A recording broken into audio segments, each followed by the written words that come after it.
Ozemina's voice broke. Can it be reversed? Pa Onadozie looked up slowly. There is a way, but it will not come without a price. He reached for a bundle of cowrie shells, shook them in his palm, and dropped them on the mat. The shells scattered, landing in a strange pattern. The herbalist's eyes widened slightly. To stop the curse, the spirit demands a trade, a watcher for a watcher. Ozemina frowned. What does that mean? The old man's tone grew heavy. Someone must willingly take her place to bear the curse for 7 nights and 7 days. Only then will the spirit release her. But if no one accepts, her neck will keep growing until it touches the ground, and then she will die. Ozemina's mouth fell open. He shook his head. Who would do such a thing? Who would take her place? Pa Onadozie didn't answer. He only looked at him with pity. Go home, Ozemina. Prepare your heart. The gods always take what is most precious before they show mercy. By the time Ozemina returned, the sun was high. The entire village had gathered in front of his compound. Men, women, even children stood whispering, pointing and gasping.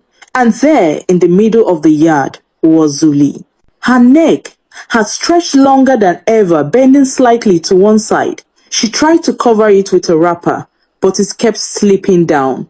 Her mother sat beside her, crying uncontrollably, fanning her daughter with a piece of cloth, even though she was shivering. Look, one woman whispered. Her head is almost above the roof of their hut. May the gods forgive her, another said. Didn't they warn her about peeping? Zuli could hear every whisper. She hid her face in shame, her tears dropping onto the ground like tiny beads of rain. Ozemina pushed through the crowd. Leave us alone. Go, he shouted. But the villagers didn't move. They were too afraid, too fascinated by what they were seeing. Even the village children, who once played with Zuli, now stood at a distance, eyes wide, clutching their mother's wrappers. To them, she was no longer Zuli.